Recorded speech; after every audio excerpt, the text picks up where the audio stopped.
नमस्कार, बहुत बहुत स्वागत है आप सभी का भारत 24 पर और मैं हूं आपके साथ पूर्णिमा मिश्रा। रात के 9 बज चुके हैं और वक्त हो चला है आपके पसंदीदा बुलेटिन वंदे भारत का, जिसमें हम आपको दिखाएंगे देश और दुनिया की हर एक बड़ी हलचल। तो चलिए बिना रुके शुरू करते हैं खबरों का सिलसिला। दिखाते हैं आपको इंडिया टू इंटरनेशनल पूरा हाल वंदे भारत।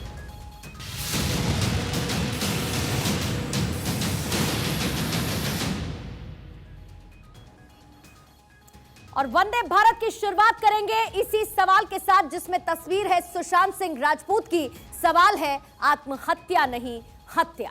सुशांत सिंह राजपूत की मौत पर सबसे बड़ी गवाही सामने आई है, जिससे एक बार फिर से यह सवाल उठ खड़ा हुआ कि क्या सुशांत सिंह राजपूत की आत्महत्या नहीं बल्कि हत्या हुई थी। भारत 24 आज राजदार सारे राज खोलने वाला है। भारत 24 पर मोर्चरी में जिसने सुशांत सिंह राजपूत की बॉडी को देखा, उसने साफ साफ यह कह दिया कि सुशांत सिंह राजपूत ने आत्महत्या नहीं की बल्कि उनकी हत्या हुई थी। सबसे पहले आपको रूप कुमार शाह की वो बात सुनवाते हैं जिनकी तरफ से दावा किया गया कि सुशांत की हत्या हुई है।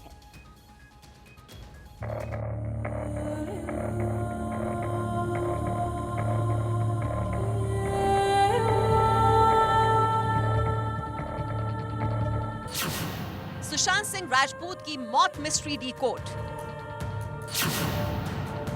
कूपर अस्पताल के कर्मचारी ने दिए सबूत। सुसाइड नहीं, हुआ सुशांत का कत्ल। 14 जून 2022 की दोपहर जब खबर आई कि सुशांत सिंह राजपूत ने खुदकुशी कर ली है, तो पूरा देश सन्न रह गया।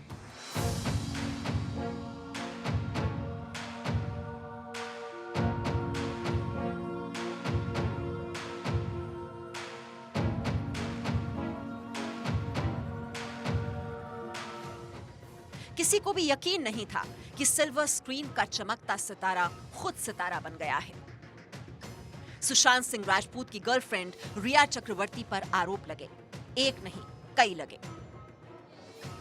ड्रग्स का एंगल सामने आया, नेपोटिज्म की बातें हुई, आत्महत्या और मर्डर दोनों तरह की दलीलें दी गईं। लेकिन अब जो शख्स सामने आया है, उसकी बातों ने सबको चौंका दिया है। सुशांत सिंह राजपूत को आखिरी बार ठीक से देखने वाले रूप कुमार शाह ने दावा किया है कि सुशांत सिंह राजपूत का मर्डर हुआ था। मतलब मैं जब बॉडी ऑब्जर्वेशन किया देखने के बाद, ये जो गले का मार्किंग जो रहता है, हैंगिंग यानी जो बोलते हैं सुसाइड के टाइम जो रैंक रहता है, वो सुसाइड के जैसा नहीं लग रहा था। रूप कुमार शाह कूपर अस्पताल के कर्मचारी हैं। ये वही अस्पताल है जहां पर सुशांत का पोस्टमार्टम किया गया था और उस पोस्टमार्टम में खुद रूप कुमार शाह शामिल थे।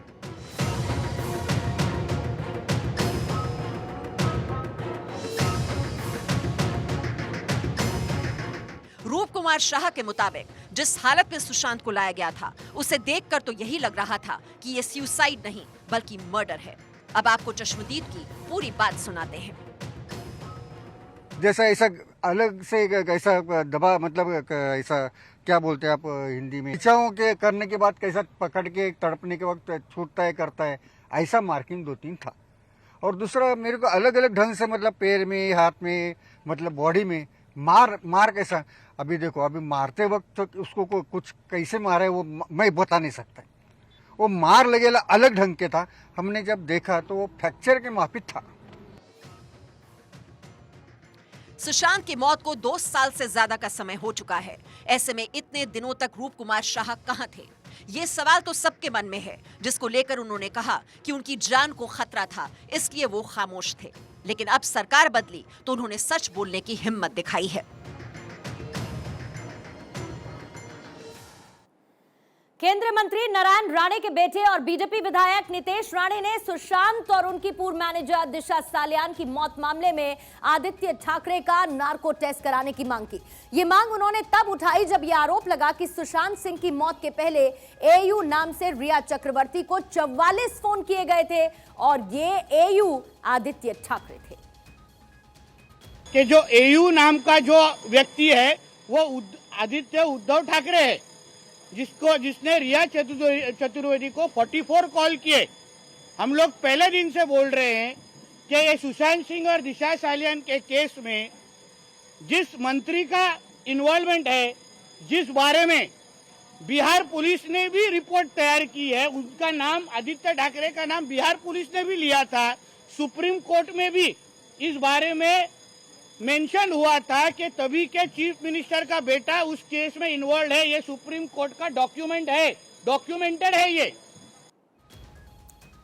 सुशांत सिंह राजपूत के पिता के सिंह राजपूत ने भी आदित्य ठाकरे का नार्को टेस्ट कराने की मांग की है और उन्होंने कहा कि महाराष्ट्र में सरकार बदलने के साथ इंसाफ की आस बढ़ गई है।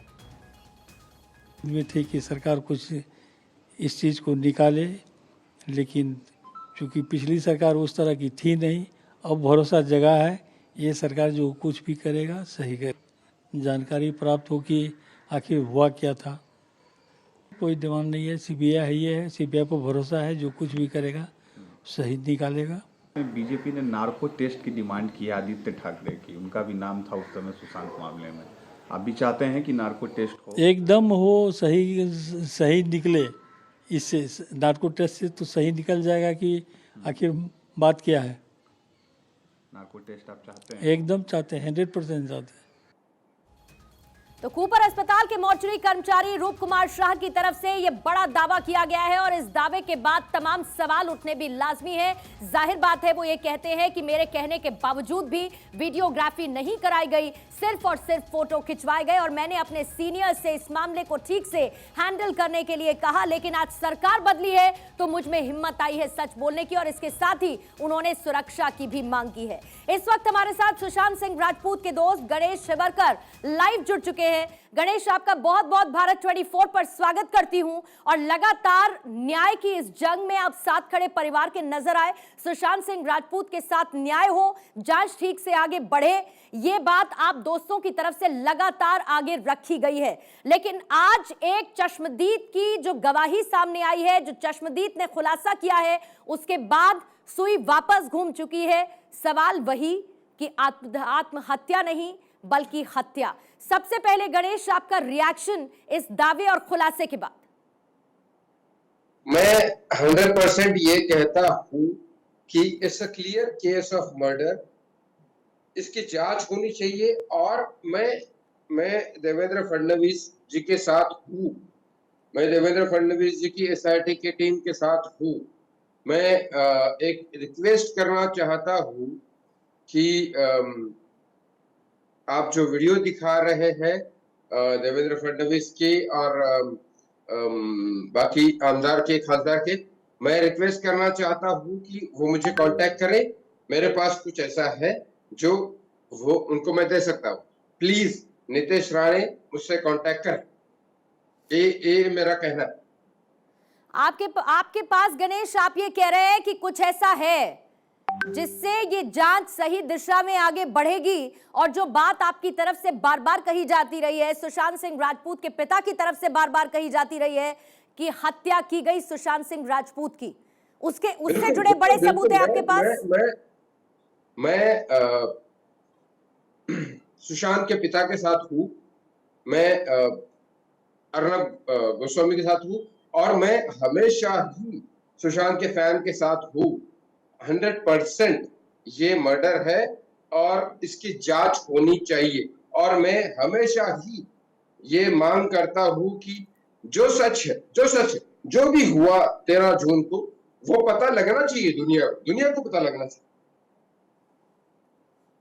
यानी कि हकीकत अभी सामने नहीं आई है, ये कहना है गणेश शिवरकर का, जो कि सुशांत सिंह राजपूत के दोस्त हैं। इसी बीच में स्मिता पारेख भी हमारे साथ जुड़ चुकी हैं। आप भी सुशांत सिंह राजपूत की ही दोस्त हैं और स्मिता, लगातार इस पर हम बात कर रहे हैं। इस दावे के बाद जाहिर बात है कि मन में एक तसल्ली तो आपके हो रही होगी कि ये जो न्याय की जंग आप लोग मिलकर लड़ रहे थे, उसे एक आधार मिल पाया है जब एक चश्मदीद ये कहता है कि सुशांत सिंह राजपूत की हत्या हुई थी, मैंने अपने आंखों से डेड बॉडी को देखा और ऐसा नहीं लगा कि वो आत्महत्या का केस है। बिल्कुल सही कहा आपने। बहुत वक्त के बाद एक सुकून मिल रहा है कि ऐसा चश्मदीद गवाह अपनी शक्ल के साथ, अपने असली नाम के साथ सामने आया है और इस बात पर डिगे रहने को तैयार है, अपना स्टेटमेंट देने के लिए तैयार है और आई एम श्योर उन्होंने अब तक पुलिस को तो एसआईटी टीम को अपना स्टेटमेंट दे ही दिया होगा। बस जैसे कि मैंने अभी थोड़ी देर पहले भी कहा था आपके चैनल पर कि इनको बहुत ज्यादा सिक्योरिटी की जरूरत है, क्योंकि जितने भी गवाह आए हैं इन केसेस में, उन्हें किस तरह से, गणेश भी जानता है, गणेश को भी थ्रेट्स आए थे, मुझे भी थ्रेट्स आए थे, जो अर्नब के साथ हुआ, जो भी लोग बोलना चाहते हैं उनकी अगर जान की सुरक्षा की शिंदे साहब और देवेंद्र फडणवीस साहब अगर पूरी जिम्मेदारी लेते हैं, तो मुझे लगता है कि हमें एक बहुत सुकून मिल जाएगा आई थिंक इसके बाद, और एक लॉजिकल एंड पे सुशांत सिंह केस पहुंच सकता है। स्मिता, आप शुरुआत से ही कह रही थी कि हत्या हुई है सुशांत सिंह राजपूत की। गणेश भी बार बार यही कह रहे थे कि हत्या हुई है सुशांत सिंह राजपूत की। आज एक चश्मदीद की गवाही सामने आई है, लेकिन मैं चाहूंगी स्मिता कि आप अपना आधार भी सामने रखें, क्योंकि सीबीआई की तरफ से जांच की गई, इस बात को रूल आउट भी किया गया कि आत्महत्या ही थी, ये हत्या नहीं थी, लेकिन आप लोग उसी पर अडिग रहे। आपका आधार क्या रहा जो आज उस चश्मदीद की बात के बराबर आकर खड़ा होता है? सबसे पहली बात, जिसने सुशांत को जाना है, जिस तरह से हमने सुशांत को जाना है, वो जिस तरह का इंसान था, वो जिंदगी से बेहद प्यार करता था, वो जिंदगी देता था, वो मुस्कुराहटें फैलाता था, वो प्यार फैलाता था। वो कभी अपनी जान नहीं ले सकता, वो ऐसा कदम कभी भी नहीं उठा सकता। वो कावर्ड था ही नहीं, वो फाइटर था। उसने अपने सारे डिसीजंस पे हमेशा अडिग रहा। उसने अपने सपनों को पूरा करना शुरू किया, और ऐसे ऐसे कमाल के सपने उसने लिस्ट किए, जिन्हें उसने पूरा भी किया कुछ सपनों को। पहली चीज। दूसरी चीज कि अगर ये आत्महत्या होती तो इतना कवर अप क्यों हो रहा था पहले ही दिन से? हर एक चीज में जहां पे जो एविडेंसेस थे या सर्कमस्टेंशियल एविडेंसेस थे, वो इतना जल्दी कॉम्प्रोमाइज क्यों हो गए? या फिर एक ऐसी पैनिक क्यों हो गई थी उस वक्त महाअघाड़ी गवर्नमेंट में कि इसे सुसाइड साबित करने की होड़ सी लग गई थी, और सभी आकर स्टेटमेंट दे रहे थे कि बस ये सुसाइड है और उसने कर लिया, वो डिप्रेशन में था। आई थिंक अगर ये सुसाइड होता ही तो ये होड़ नहीं लगती, या लोगों को धमकियां नहीं मिलती, और इस तरह का पैनिक क्रिएट नहीं होता। अभी भी जब ये सदन में बात उठी है 3-4 दिन पहले, तो फिर से पैनिक क्रिएट हो गया, और उसके बाद अब ये खुलासा। गणेश, आप भी इस बात से अग्री करते हैं? क्योंकि जैसा कि मैंने स्मिता को कहा, लगातार शुरू से आप लोग ये कह रहे थे कि सुशांत सिंह राजपूत आत्महत्या नहीं कर सकते, लेकिन उसने इस चश्मदीद की गवाही, आपके पास आधार, गणेश आपके पास आधार क्या रहा शुरू से, जिसके आधार पर आप ये कहते रहे कि सुशांत सिंह राजपूत आत्महत्या नहीं कर सकते और ये हत्या है? 100% मैं आपको ये बात जरूर बोलना चाहता हूँ कि एक वक्त था जिसने सुशांत ने मुझे सुसाइड करने से बचाया, और सुशांत सुसाइड नहीं कर सकता, ये गारंटी, 100% गारंटी। नहीं कर सकता मतलब नहीं कर सकता। भारत की जनता ये बात माने कि सुशांत सिंह राजपूत सुसाइड नहीं कर सकता। आप प्लीज मेरी एक रिक्वेस्ट है, आप सबसे रिक्वेस्ट है कि सुशांत सिंह राजपूत सुसाइड नहीं कर सकता, ये आप मानिए प्लीज। वो नहीं कर सकता, वो ऐसा इंसान नहीं था। प्लीज, स्मिता जी मेरे साथ है, सब लोग जितने भी दोस्त है सुशांत, वो सब यही मानते हैं। गणेश, आप ये कह रहे हैं, आप ये कह रहे हैं कि शुरू से ही पूरी जांच को मैनिपुलेट किया गया, जांच पर सरकार का दबाव था, मुंबई पुलिस पर दबाव था, सीबीआई की तरफ से जो जांच की गई उसको मैनिपुलेट किया गया, सारे सबूतों गवाहों को दरकिनार करते हुए इस कंक्लूजन पर पहुंची है टीम कि ये आत्महत्या ही है। मेरी शायद वीडियो लाइव है जी, जितना मैं आपको देख रहा हूं। मेरी कल बात हुई है, ये बहुत बड़ा, बहुत शॉकिंग न्यूज है। मेरी कल बात हुई मिस्टर सलमान खान से। बहुत शॉकिंग न्यूज है, मेरी कल बात हुई।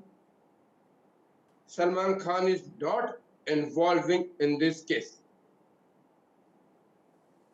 आपको सुनना है तो सुनिए। बोलिए गणेश जी, आपको सुन रहे हैं और इसीलिए आप टेलीविजन पर लाइव हैं, आपको सुन भी पा रहे हैं, आपको देख भी पा रहे हैं, और मैं चाहती हूं कि जो कुछ आप कह पाए अभी आप जरूर कहें। गणेश, मैं कह रहा हूं, सलमान खान से मेरी बात हुई। Salman Khan is not involving in this case. मेरी पर्सनली बात Salman is not involve in this case, और वो नहीं है इस केस।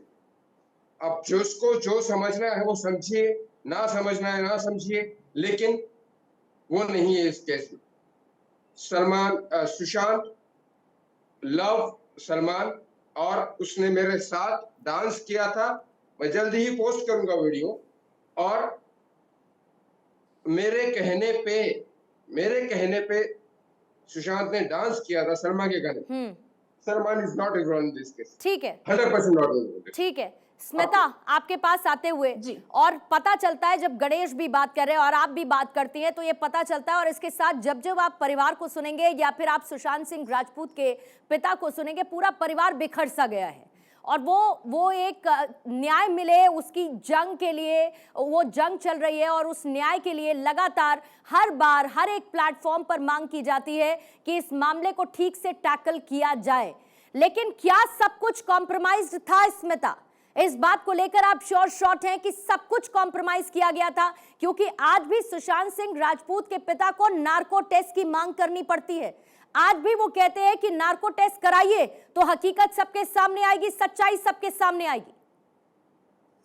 बिल्कुल सही, कॉम्प्रोमाइज किया ही गया होगा, क्योंकि आज जो स्टेटमेंट आई है, पहले मीडिया ने ये सारी स्टेटमेंट्स पहले भी दिखाई थी। एम्बुलेंस गाय जो था उसने ये बताया था कि बॉडी की हालत क्या थी। जिन्होंने पोस्टमार्टम में जो एक लड़का मौजूद था उनका भी आप लोगों ने इंटरव्यू किया था, जिन्होंने ये सेम स्टेटमेंट दिए थे। लेकिन स्मिता, उसमें वो एक बहुत इंपॉर्टेंट बात कह रहे हैं, उसको मैं इस कॉन्वर्सेशन के बीच में लाना चाहूंगी।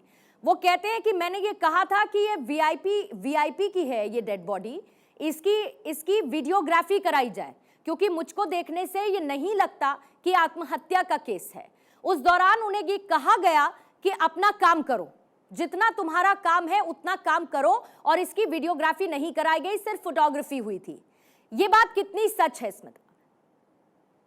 अगर ये कह रहे हैं ऐसी बात है, और अगर इनका स्टेटमेंट लिया जाएगा और इन्हें किन्होंने ये इंस्ट्रक्शन दिए हैं कि वीडियोग्राफी नहीं की जाए और उनकी तफ्तीश की जाएगी, तो हम श्योर ये सारी बातें सामने आएगी, और ये सामने आनी चाहिए। ये जो जस्टिस के लिए आए दिन कभी कोई खबर सामने आती है, फिर मीडिया बात करता है, फिर सब चुप हो जाते हैं। ये जो एक चक्र चल रहा है, आई थिंक हाई टाइम ये रुकना चाहिए जी, क्योंकि लोगों की भावनाओं को बहुत ठेस पहुंचती है जब उन्हें उम्मीद हो जाती कि फाइनली चलिए हमें कुछ अच्छी खबर सुनने को मिलेगी कि फाइनली सुशांत की कल्प्रिट्स बिहाइंड द बार होंगे या पनिश होंगे। लेकिन इस बार ऐसा नहीं होना चाहिए। इस बार अगर महाराष्ट्र गवर्नमेंट ने इस मुद्दे को उठाया है तो उनसे मेरी तहे दिल से गुजारिश है कि प्लीज इसे एक अंजाम तक पहुंचाएं। जी, बहुत बहुत शुक्रिया स्मिता, और गणेश आपका भी बहुत बहुत शुक्रिया हमारे साथ जुड़ने के लिए। और देखिए, हर तरफ से यही मांग उठ रही है कि इस मामले में न्याय हो, जल्द ही न्याय हो, क्योंकि आज की जो चश्मदीद की गवाही आई है वो साफ कहते हैं कि वो आत्महत्या नहीं बल्कि हत्या थी।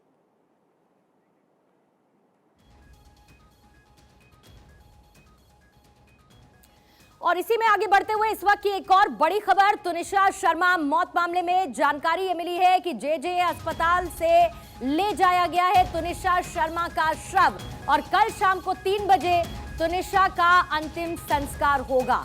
कल शाम को अंतिम संस्कार होगा, 3 से 4 बजे का समय बताया जा रहा है। फिलहाल तुनिशा शर्मा मामले में जानकारी यह है कि जेजे अस्पताल, जहां पर उनकी डेड बॉडी को, उनके शव को रखा गया था, उसे फिलहाल वहां से ले जाया गया है, और कल शाम 3 से 4 बजे का वक्त जब तुनिशा का अंतिम संस्कार होगा। ये एक्सक्लूसिव तस्वीर इस वक्त हम आपको दिखा रहे हैं जेजे अस्पताल से, जब शव ले जाया गया तुनिशा शर्मा का। तुनिशा शर्मा जिन्होंने अपनी वैनिटी वैन यानी मेकअप रूम में आत्महत्या कर ली थी, और फौरन उनको अस्पताल ले जाया गया था। आत्महत्या की कोशिश उन्होंने की थी, जिसके बाद डॉक्टर्स ने उन्हें मृत घोषित कर दिया था, जिसके बाद शेजान से इस मामले में लगातार पूछताछ हो रही है। आज शेजान की बहन से भी इस मामले में पूछताछ हुई और कार्रवाई आगे बढ़ रही है। फिलहाल जेजे अस्पताल से शव ले जाया गया है तुनिशा शर्मा का।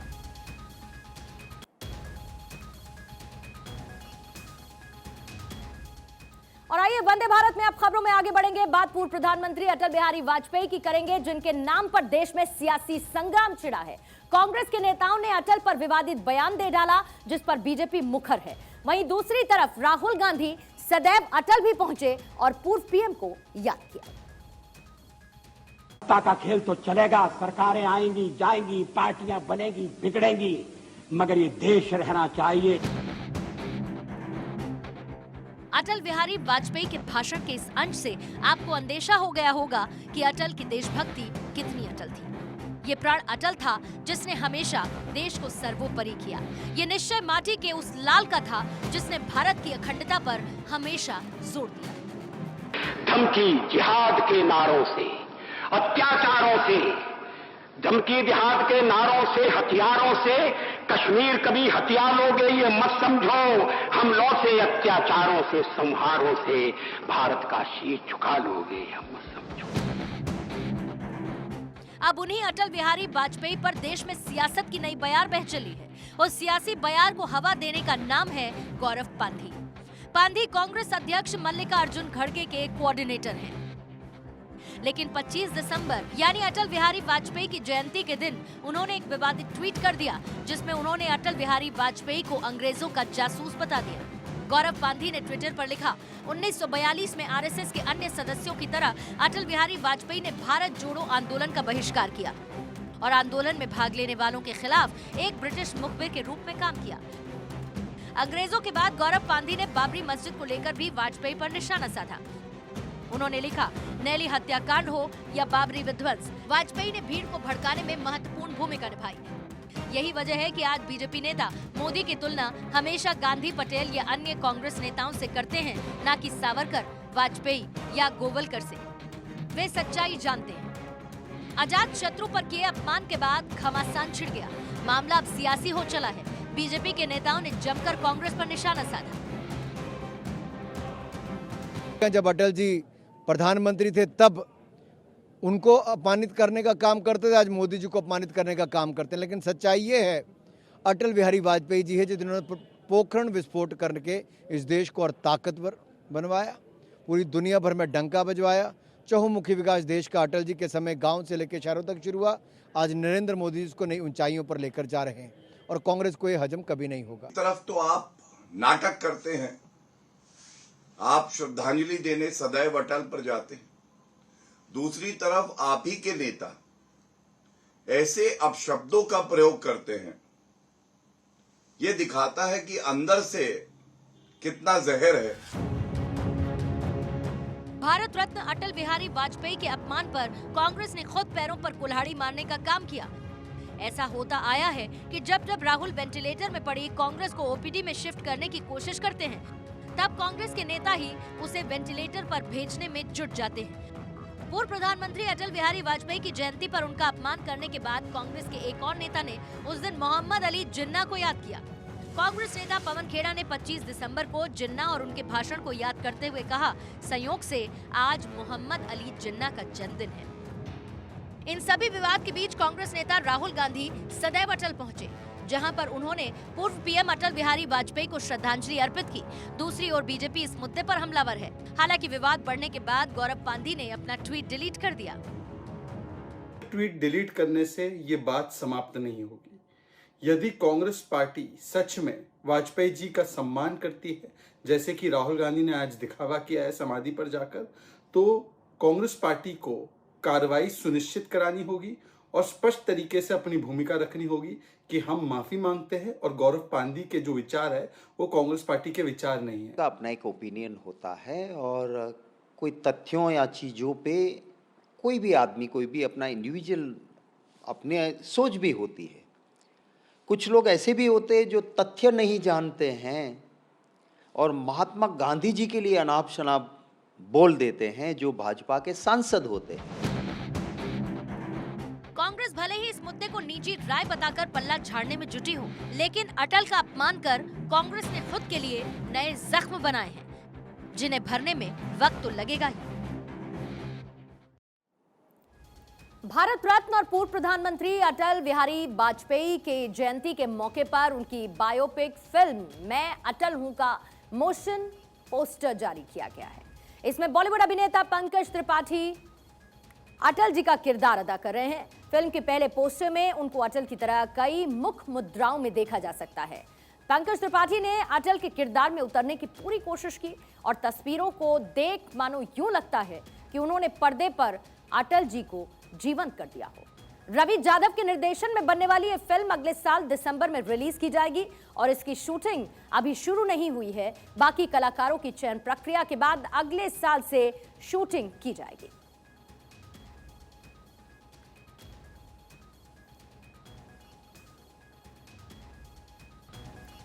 राहुल गांधी के एक बयान से संग्राम छिड़ गया है। राहुल गांधी ने आशंका जताई कि चीन पाकिस्तान एक साथ आ गए हैं और अब की युद्ध दोनों से होगा। वहीं उन्होंने भारत की स्थिति पर भी सवाल खड़े किए, जिस पर खूब हो हल्ला मचा है। कोई भी युद्ध होगा वो एक से नहीं होगा, दोनों से होगा। राहुल गांधी ने युद्ध की आशंका जता दी। बयान दिया कि चीन पाकिस्तान एक हो गए, जबकि जब युद्ध होगा तो दोनों से होगा और भारत को काफी नुकसान होगा। चाइना और पाकिस्तान एक हो गए और कोई भी युद्ध होगा वो एक से नहीं होगा, दोनों से होगा, तो देश का बहुत बड़ा नुकसान होने वाला है। India is now extremely vulnerable. सरहद पर हालात तनावपूर्ण हैं। भारत चीन के बीच तनातनी की खबरें हैं और ऐसे में राहुल के बयान ने दिसंबर की ठंड में सियासत की गर्मी ला दी। इसे कहते हैं कि अज्ञानता में हीरो और ज्ञान में जीरो। अब दिक्कत इनकी ये है कि कभी अर्थव्यवस्था के ये अर्थशास्त्री बन जाएंगे, कभी जो है वो हमारे सुरक्षा नीति पर जो है वो सुरक्षा के विशेषज्ञ बन जाएंगे, तो कभी विदेश नीति पर बन जाएंगे। तो इस तरह का जो इनका अज्ञानता भरा हुआ बेवकूफ़ी है वो हर दिन सामने आती है। भारत देश को अंडर एस्टिमेट वो करते हैं, ये मोदी का भारत है। चाइना का जहाँ तक सवाल है, अगर डिप्लोमेटिक तरीके से मामले नहीं सुलझते हैं, अभी पिछले दिनों ही जिस प्रकार से अरुणाचल के बॉर्डर पर हमने उनके सैनिकों का हाल किया है, कभी सुरक्षा बलों का मनोबल गिराने का प्रयास नहीं करना चाहिए। भारत अपने आप में सक्षम है और राहुल गांधी इससे सबक सीखे। बीजेपी हमलावर है। राहुल पर सैनिकों का अपमान करने का आरोप लगा रही है। मामला सेना के शौर्य का है और कांग्रेस नेता के इस बयान पर सवाल खड़े किए जा रहे हैं। इस हिसाब से इनका स्टेटमेंट है, मैं तो कहूँगा एक वो बड़ा एक डर पैदा करने वाला स्टेटमेंट है, बजाय इसके कि एक पॉजिटिव स्टेटमेंट हो। और ऐसे जब वो पॉलिटिशियंस जो है इनको ऐसे नहीं करना चाहिए, क्योंकि कांग्रेस पार्टी को इसको बोलने से पहले सब सोचना चाहिए कि क्या बोल रहे हैं। चीन और पाकिस्तान को क्रिटिसाइज करें, ना कि हिंदुस्तान के अंदर ये डर पैदा करें। राहुल ने ये बयान भारत जोड़ो यात्रा में सेना के पूर्व अधिकारियों के साथ संवाद के दौरान दिया। उन्होंने भारत और चीनी सैनिकों के बीच गलवान और डोकलाम में हुई झड़प का संबंध बताया। वहीं ये भी कहा कि भारत की स्थिति कमजोर है, लेकिन राहुल के इस बयान के बाद से ही हंगामा तेज हो गया है। देखना होगा कि इसका अंत कब होता है।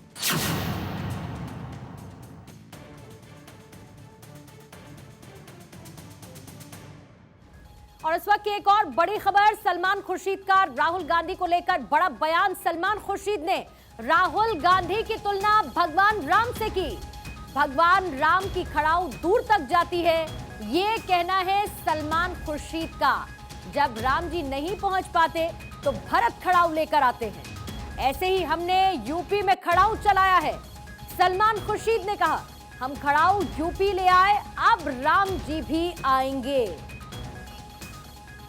अभी क्योंकि वो नहीं आ रहे हैं तो उनके नाम पर ऐसा है आप तो जानते हैं भगवान राम की खड़ाऊ बहुत दूर तक जाती है, तो कभी कभी खड़ाऊ लेकर भी चलना पड़ता है। हमेशा भगवान राम नहीं पहुंच पाते हैं तो खड़ाऊ लेकर चलना पड़ता है, तो भरत उनकी खड़ाऊ लेके चलते हैं।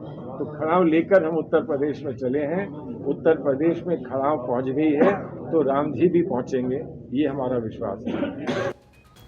तो इधर सलमान खुर्शीद के बयान पर शहजाद पूनावाला का पलटवार। कहते हैं ये वही कांग्रेस है जिन्होंने श्री राम पर सवाल उठाए, राम मंदिर मामले को 70 सालों तक लटकाया।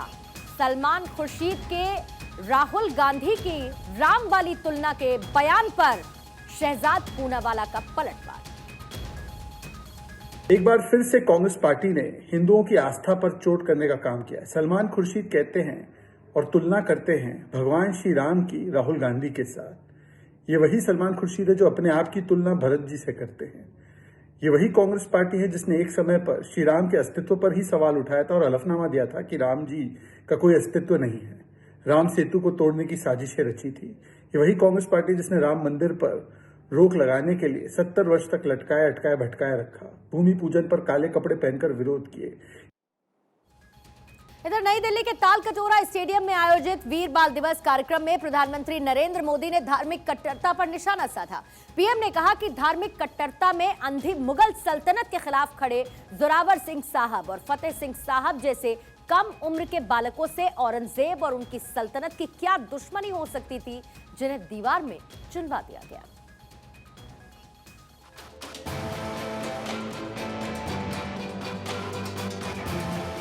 मौका वीर बाल दिवस का था। मौजूदगी प्रधानमंत्री नरेंद्र मोदी की थी, जहां साहिबजादों को याद किया गया।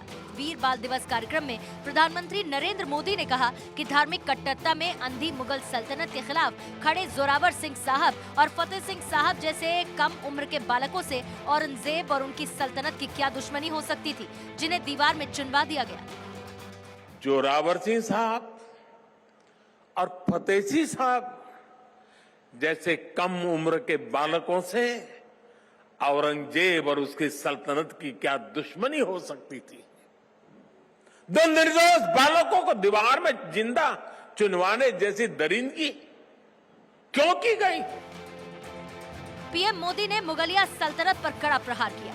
पीएम ने बताया कि जब आतंक के खिलाफ गुरु गोविंद सिंह जी पहाड़ की तरह खड़े थे, लेकिन उनके दो साहिबजादों जोरावर सिंह और फतेह सिंह साहब जैसे कम उम्र के बालकों को दीवार में चुनवा दिया गया। प्रधानमंत्री ने बताया कि उनके साथ दरिंदगी इसीलिए की गई क्योंकि औरंगजेब धर्म बदलवाना चाहता था, लेकिन बालक मौत से नहीं घबराए। औरंगजेब और उसके लोग गुरु गोविंद सिंह के बच्चों का धर्म तलवार के दम पर बदलना चाहते थे। भारत के वो बेटे, वो वीर बालक मौत से भी नहीं घबराए। वो दीवार में जिंदा चुन गए, लेकिन उन्होंने उन आतताई मंसूबों को हमेशा के लिए दफन कर दिया। देश में पहली बार शुरू शहीदी सप्ताह के बीच वीर बाल दिवस को लेकर प्रधानमंत्री नरेंद्र मोदी बोले कि साहिबजादों ने इतना बड़ा बलिदान और त्याग किया, अपना जीवन न्यौछावर कर दिया, लेकिन इतनी बड़ी शौर्य गाथा को भुला दिया गया। लेकिन अब नया भारत दशकों पहले हुई एक पुरानी भूल को सुधार रहा है। वीर बाल दिवस के कार्यक्रम में केंद्रीय मंत्री हरदीप सिंह पुरी, पंजाब के सीएम भगवंत मान भी शामिल हुए। कार्यक्रम के दौरान 300 बाल कीर्तनियों द्वारा प्रस्तुत किए गए शबद कीर्तन हुए, जिसने पूरा समा बांध दिया और पीएम खुद धुन पर थिरकने से रोक नहीं पाए।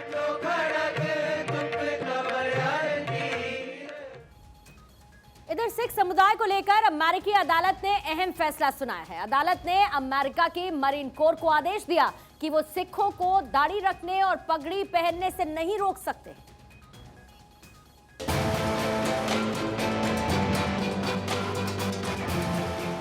सिखों के लिए अमेरिका से अच्छी खबर आई। एक अमेरिकी अदालत ने देश की मरीन कोर को आदेश दिया कि वो सिखों को दाढ़ी रखने और पगड़ी पहनने से रोकने की कोशिश न करें।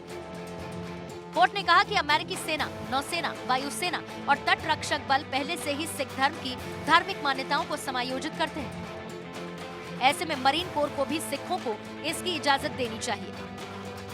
न्यायाधीशों ने इस तर्क को खारिज कर दिया कि धार्मिक छूट की अनुमति देने से बराबरी पर असर पड़ेगा। अमेरिकी सेना, नौसेना, वायुसेना और तट रक्षक बल सभी पहले से ही सिख धर्म की धार्मिक मान्यताओं को पालन करने की इजाजत देते हैं। मरीन कॉर्प्स ने पिछले साल भर्ती परीक्षा पास करने वाले 3 सिखों को 13 सप्ताह के बुनियादी परीक्षण के दौरान और युद्ध की संभावित अवधि के दौरान बाल रखने और पगड़ी बांधने के नियमों में छूट देने से इनकार कर दिया था। इस पर सिख सैनिकों ने कोर्ट का रुख किया। वॉशिंगटन में यूएस कोर्ट ऑफ अपील्स के 3 न्यायाधीशों की पीठ ने असहमति जताते हुए कहा कि मरीन ने कोई तर्क पेश नहीं किया कि दाढ़ी और पगड़ी सुरक्षा को प्रभावित करेगी या शारीरिक रूप से प्रशिक्षण को बाधित करेगी। इधर तुनिशा की मौत मामले में जिस तरीके से जांच का दायरा बढ़ रहा है, नई नई थ्योरी भी सामने आ रही है और अब इस मौत मामले में लव जिहाद के साथ साथ आफताब की भी एंट्री हो चुकी है। पुलिस हर एंगल से जांच कर रही है और हर राज से पर्दा हटाने की कोशिश भी।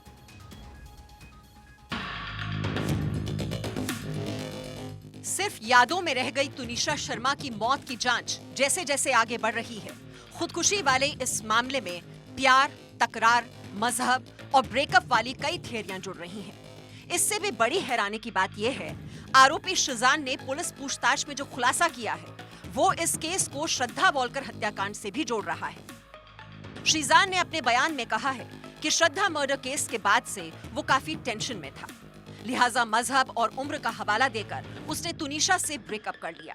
शीजान का दावा यह भी है कि तुनिशा ने अपनी मां को भी इस ब्रेकअप के बारे में बताया था, जिसके बाद तुनिशा की मां ने उसे फिर से रिश्ते में आने को कहा था। आरोपी शीजान की मजहब और दुहाई वाली थियरी से इतर ये बात भी सामने आ रही है कि उसका कई और लड़कियों के साथ संबंध था, जिसके बारे में तुनिशा को पता चल गया था।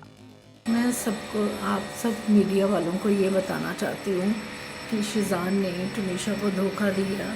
उसके साथ पहले रिलेशनशिप बनाया, शादी का वादा करके फिर उसने तुनिशा से ब्रेकअप किया और उसका पहले किसी लड़की के साथ इन्वॉल्वमेंट थी। उसके बावजूद भी तुनिशा को उसने इन्वॉल्व रखा अपने साथ, 3-4 महीने उसको यूज़ किया।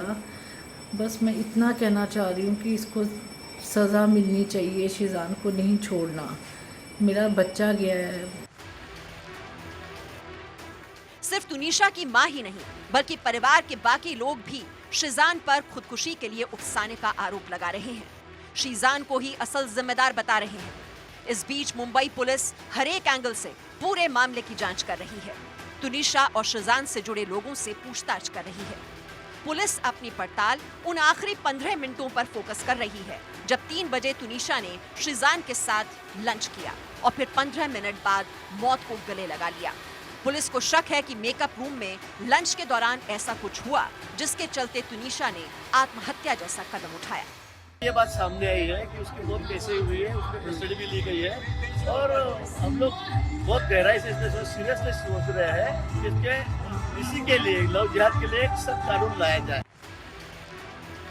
पुलिस ने तुनिशा और शीजान दोनों के मोबाइल फोन को फोरेंसिक जांच के लिए भेज दिया है ताकि दोनों के बीच कॉल्स और चैट की जांच की जा सके, खुदकुशी की हकीकत सामने लाई जा सके। मामले की जांच के बीच मंगलवार को तुनिशा का अंतिम संस्कार होगा। एक उभरती हुई कलाकार जिसे प्यार में ऐसी ठोकर मिली कि उसके सारे सपने चकनाचूर हो गए, मोहब्बत में ऐसा जख्म मिला कि उसने जिंदगी की आस छोड़ दी है। अब इसमें लव जिहाद का एंगल भी सामने आ रहा है। हमारी इस पे मांग ये हम कर रहे हैं कि इसकी मांग SIT से जरिए की जाए, क्योंकि जब मैं सेट पे गया लोग डर रहे बताने के लिए। मैं प्रोडक्शन मैनेजर से मिला, सेट पे जब मैं जाने लगा मुझे रोका गया, फिर आसपास के सेट के मजदूर से मिला, कलाकारों से मिला, कोई बताने को तैयार नहीं। तथ्यों को खंगालने के बाद ये खुदकुशी का कारण क्या है, क्या इसमें भी कोई लव जिहाद है या और कोई मामला है, यह सारी बातें जांच के पश्चात सामने आएगी। पर तुनिशा शर्मा के परिवार को 100% न्याय मिलेगा और यदि यह मामला लव जिहाद का है तो लव जिहाद के पीछे कौन से संगठन है, कौन षड्यंत्रकारी लोग हैं, इस मामले की भी तहकीकात पुलिस के द्वारा की जाए। साफ है तुनिशा की मौत के बीच लव जिहाद एंगल की एंट्री हो चुकी है। हिंदूवादी संगठन इसे लव जिहाद बता रहे हैं। हालांकि पुलिस इस थियरी को खारिज कर रही है। तुनिशा की खुदकुशी की असली वजह क्या है ये जांच के बाद ही सामने आएगा, लेकिन उससे पहले ये मामला गर्माता दिख रहा है और यूं लगता है कि महाराष्ट्र की सियासत में इसकी ताप खूब बढ़ेगी।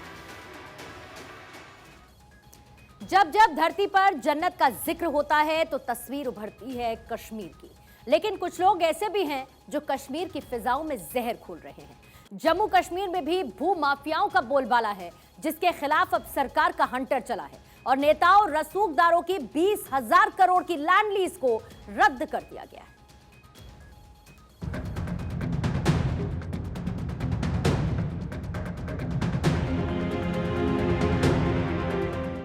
केंद्र सरकार ने जब जम्मू कश्मीर से अनुच्छेद 370 खत्म किया था तो इस फैसले को सही ठहराते हुए सरकार और खासकर प्रधानमंत्री नरेंद्र मोदी और गृह मंत्री अमित शाह ने इस बात पर जोर दिया था कि अनुच्छेद 370 के कारण बाहर के लोग ना तो वहां जमीन जायदाद खरीद सकते हैं और ना ही कोई निवेश हो सकता है। सरकार का तर्क था कि अनुच्छेद 370 राज्य के विकास में रुकावट है। अनुच्छेद 370 को खत्म करने के बाद अब लैंड ग्रांट रूल्स 2022 बदलते कश्मीर की नई पहचान बनेगा। कब्जा मुक्त कश्मीर के जिस मिशन की शुरुआत प्रधानमंत्री नरेंद्र मोदी और गृह मंत्री अमित शाह ने की, उसे साकार कर रहे हैं जम्मू कश्मीर के लेफ्टिनेंट गवर्नर मनोज सिन्हा। हाल ही में जम्मू कश्मीर के उपराज्यपाल मनोज सिन्हा ने जम्मू कश्मीर के जमीन अनुदान कानून में बदलाव किया। Jammu Kashmir land grant rules 2022। ये नया कानून कैसे जम्मू कश्मीर में कब्जे गैंग की साजिशों पर कुठाराघात कर रहा है, आइए पहले इसे समझते हैं। अब तक कश्मीर में जम्मू कश्मीर में लैंड ग्रांट रूल्स 1960 लागू था, जिसके तहत जम्मू कश्मीर की कई प्राइम लोकेशंस पर जमीनें 40 साल के लिए लीज पर दी गई। लीज की सीमा 40 साल की थी, लेकिन इसमें प्रावधान था कि लीज अवधि को 90 साल तक के लिए बढ़ाया जा सकता है। लेकिन इस नियम के तहत कश्मीर के कई राजनीतिक परिवारों और रसूखदारों ने श्रीनगर, जम्मू कश्मीर, गुलमर्ग, पहलगाम जैसे टूरिस्ट स्पॉट पर होटल बनाए। इन लोगों को करोड़ों की जमीन को सिर्फ 5 रुपए के पट्टे पर दिया गया। Jammu Kashmir land grant rules 2022 के तहत जिन लोगों ने लैंड ग्रांट रूल्स 1960 के तहत पट्टे लिए, 40 साल पूरा हो जाने पर उन पट्टों की जमीन खाली करनी होगी जिनका व्यावसायिक इस्तेमाल हो रहा है और उनकी लीज अवधि खत्म हो गई है।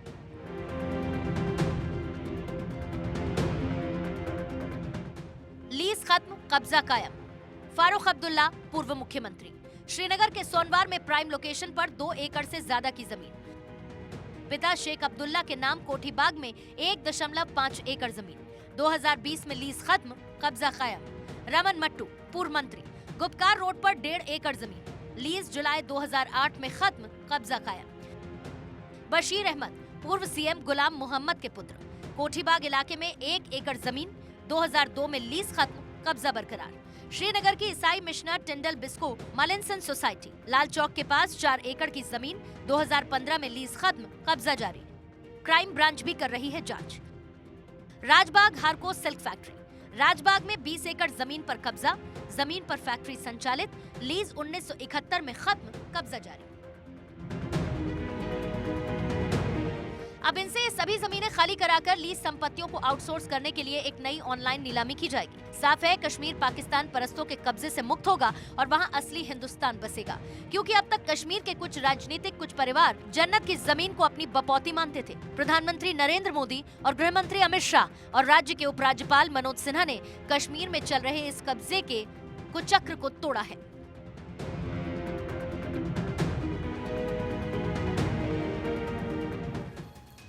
तो रिपोर्ट तो आपने देख ली, लेकिन आइए आपको नए लैंड रूल के बारे में भी बता देते हैं, जिसके बाद ये बदलती हुई तस्वीर देखने को मिलेगी। सवाल ये है कि कैसे खाली होगी कब्जे वाली जमीन। जो नया लैंड रूल है वो ये कहता है जिसकी लीज खत्म उन्हें जमीन तुरंत खाली करनी होगी।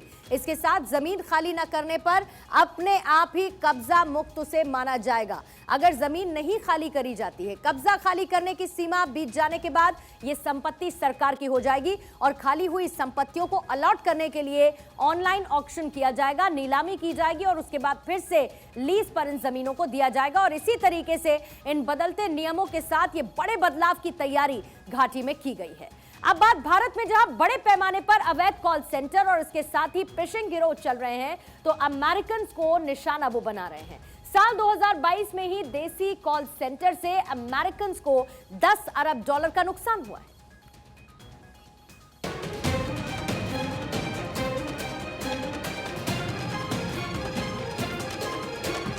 भारत में अवैध कॉल सेंटर्स का काला कारोबार तेजी से फल फूल रहा है, जिसके निशाने पर सबसे ज्यादा अमेरिकी नागरिक हैं। रोमांस, फ्रॉड और टेक सपोर्ट पॉपअप की मदद से पिछले 2 साल में बुजुर्ग अमेरिकी नागरिकों से $3 बिलियन यानी करीब 25,000 करोड़ से ज्यादा की ठगी को अंजाम दिया गया। FBI के मुताबिक पिछले 11 महीने में ही इंटरनेट और कॉल सेंटर के जरिए $10.2 बिलियन की ठगी को अंजाम दिया गया, जो पिछले साल $6.9 बिलियन के मुकाबले करीब 47% ज्यादा है। भारत में चल रहे फिशिंग गिरोह पर नकेल कसने के लिए FBI ने भारत में मौजूद अमेरिकी दूतावास में CBI, इंटरपोल और दिल्ली पुलिस के साथ मिलकर काम करने की शुरुआत की, जिसके लिए एक स्थायी प्रतिनिधि नियुक्त किया गया है। FBI की वेबसाइट पर की गई शिकायतों के मुताबिक 2019 और 2021 में 8-8 हजार करोड़ की ठगी की शिकायत हुई थी। ठगी का शिकार ज्यादातर 60 साल से ज्यादा उम्र के लोग हुए हैं। अमेरिका के साथ ये भारत के लिए भी चिंता का विषय है, क्योंकि अमेरिका को आर्थिक रूप से नुकसान हो रहा है, लेकिन इस तरह की ठगी से भारत की प्रतिष्ठा को ठेस पहुंच रही है।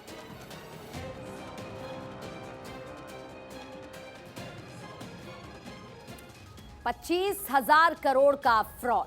भारत में चल रहे अवैध कॉल सेंटर और फिशिंग गिरोह के टारगेट सबसे ज्यादा अमेरिकन होते हैं। आइए आपको यह भी बता देते हैं कि किस तरीके से ठगी को अंजाम दिया गया और कैसे कितने अमेरिकन को चूना बीते 11 महीने में लगाया गया है। आइए उसकी डिटेल्स आपको दे देते हैं, क्योंकि भारत में अवैध कॉल सेंटर टारगेट अमेरिका, 60 साल से ज्यादा उम्र वाले इनके प्राइम टारगेट पर रहते हैं और इन्वेस्टमेंट के जरिए $3 बिलियन की ठगी को अंजाम दिया गया। 60 साल से ज्यादा ही उम्र वालों में बिजनेस ईमेल समझौता हुआ और $2.4 बिलियन की ठगी को अंजाम दिया गया। वहीं पर्सनल डेटा ब्रीच के नाम पर $1.2 बिलियन की ठगी को अंजाम दिया गया। इसके साथ ही रोमांस फ्रॉड, ये भी अपने आप में एक तरीके का फ्रॉड है और इसी की जुगत में $1 बिलियन कमाए गए। इसके साथ टेक सपोर्ट के नाम पर $781 मिलियन की कमाई या फिर ये कह लीजिए कि ठगी की गई, जिसमें अमेरिकन प्राइम टारगेट पर रहे और ये आंकड़े अब सबके सामने हैं, जो जाहिर बात है कि भारत की छवि को भी खराब करता है। इधर दुनिया की सबसे बड़ी इंटरनेट कंपनी गूगल भारत में बुरी तरीके से फंस गई है। गूगल पर एंटी कॉम्पिटिटिव प्रैक्टिस को लेकर 2,274 करोड़ का जुर्माना लगाया गया। जुर्माने की राशि सुनकर गूगल के अधिकारियों के होश उड़ गए।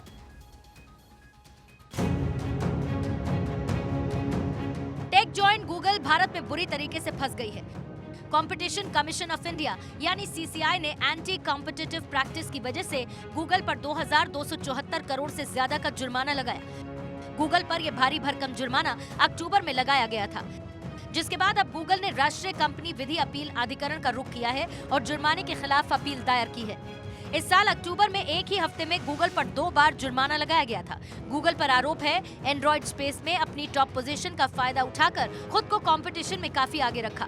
गूगल प्ले स्टोर पॉलिसी की वजह से मार्केट में रिलीज होने से ऐप से गूगल को फायदा मिला। ये फायदा दूसरे प्ले स्टोर से रिलीज होने वाले ऐप्स को नहीं मिल पाता।